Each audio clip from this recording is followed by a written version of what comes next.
ഈശോയിൽ പ്രിയമുള്ളവരെ, ഞാനിപ്പോൾ നിൽക്കുന്നത് ക്ലോൺ മക്കനോയ്സിൽ 1500 വർഷം പഴക്കമുള്ള ഏകദേശം AD 435 വിശുദ്ധ ക്ലെയർ സ്ഥാപിച്ച ഒരു മൊണാസ്ട്രിയുടെ മുൻപിലാണ്. അതിൻ്റെ പല അവശിഷ്ടങ്ങളും ബാക്കി പ്രിസർവ് ചെയ്തിരിക്കുന്ന കാര്യങ്ങളാണ് എൻ്റെ പിൻപിലുള്ളത്. കാണാൻ സാധിക്കും ഞാൻ വിശ്വസിക്കുന്നു.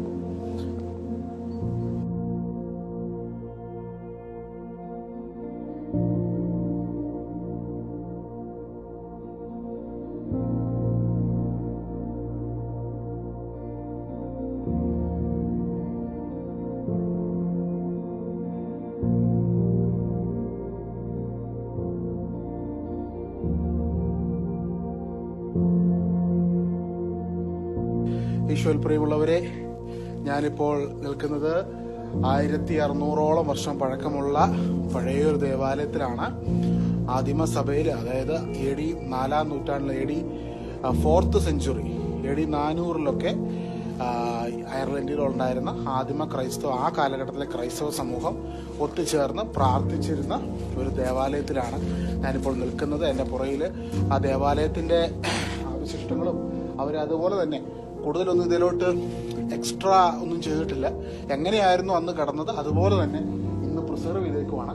കാരണം ഇതിന് അപ്പുറത്തോട്ടൊക്കെ മാറി പുതിയ ദേവാലയങ്ങൾ പിന്നീടുള്ള കാലഘട്ടത്തിൽ പണിതു. പക്ഷെ പണ്ട് ഈ 1600 വർഷം മുൻപുണ്ടായിരുന്ന ദേവാലയം, ആ സിറ്റീസ് അതെങ്ങനെയായിരുന്നു അങ്ങനെ തന്നെ പ്രിസർവ് ചെയ്തിരിക്കുന്നു.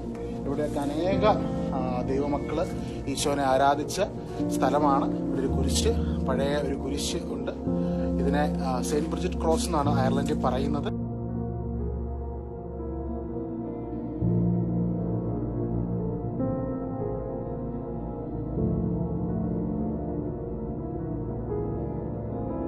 ഇതായിരുന്നു ബലിപീഠം. പൗലോസ് പാപ്പ ബലിയർപ്പിച്ച ബലിപീഠം, പ്രസംഗപീഠം. നമുക്കും ഇവിടെ നിന്ന് ഒരു മിനിറ്റ് പ്രാർത്ഥിക്കാം. പരിശുദ്ധ അമ്മേ, ദൈവമാതാവേ, വിശുദ്ധ യോഹന്നാൻ പൗലോസ് പാപ്പായെ ഞങ്ങൾക്ക് വേണ്ടി പ്രാർത്ഥിക്കണമേ. ഈശോയെ, അവിടുത്തെ അനുഗ്രഹങ്ങളാൽ ഞങ്ങളെ അനുഗ്രഹിക്കണമേ. യോഹന്നാൻ പൗലോസ് പാപ്പയുടെ ശക്തമായ മാധ്യസ്ഥം ഞങ്ങൾ ഇന്നേ ദിവസം യാചിച്ചു പ്രാർത്ഥിക്കുന്നു. നന്മ നിറഞ്ഞ മറിയമേ, സുസ്ഥീ കർത്താവ് അങ്ങയുടെ കൂടെ സ്ത്രീകളിൽ അനുഗ്രഹിക്കപ്പെട്ടവളാകുന്നു. അങ്ങയുടെ ദൈവത്തിൻ ഫലമായി ഈശോ അനുഗ്രഹിക്കപ്പെട്ടവനാകുന്നു.